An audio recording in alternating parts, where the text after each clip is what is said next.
Welcome. Today I'm going to give you a brief introduction to the endocrine system. The endocrine system is a network of ductless glands that transport hormones, which are the main regulators of the body. They're called ductless glands simply because they do not have their own transportation system. Rather, they use the bloodstream to be transported throughout the body. Now, what exactly are hormones?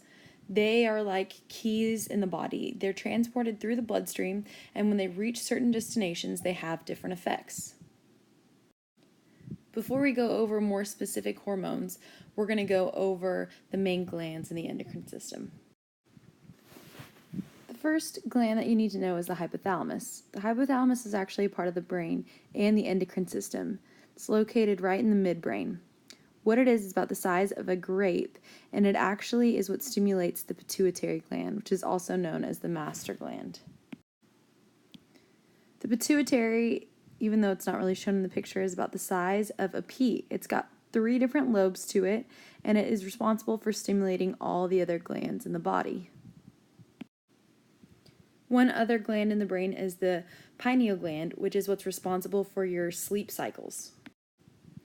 It secretes a hormone called melatonin, which you might have heard of, which causes you to become tired when it's dark out.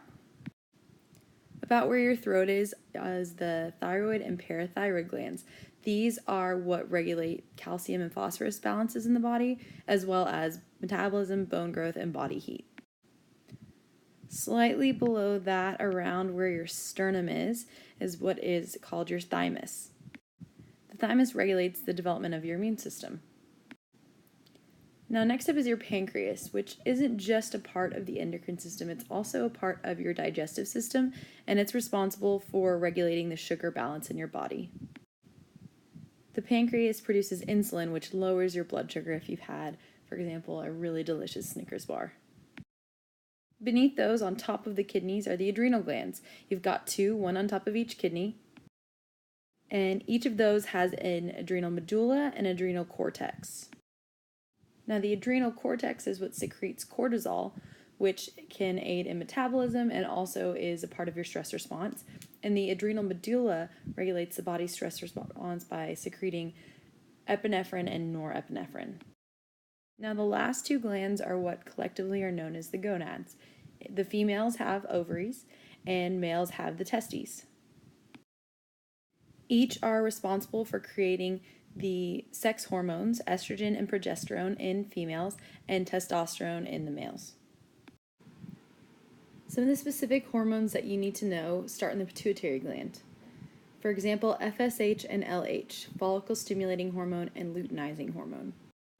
These 2 hormones stimulate the gonads, being the ovaries and the testes.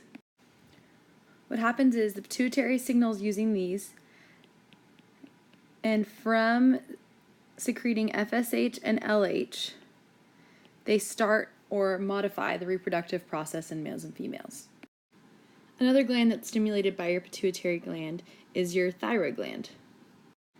Your pituitary gland secretes TSH. TSH is thyroid stimulating hormone, so it's really easy to connect the dots on what that does. Remember that your thyroid is responsible for bone growth, body heat, and metabolism. Those 4 small dots on top of the thyroid are your parathyroid glands, which are responsible for your calcium and phosphorus balances in the body. So those are the main glands of the endocrine system and some of the functions of them. I hope you enjoyed this and it helps you with learning the endocrine system.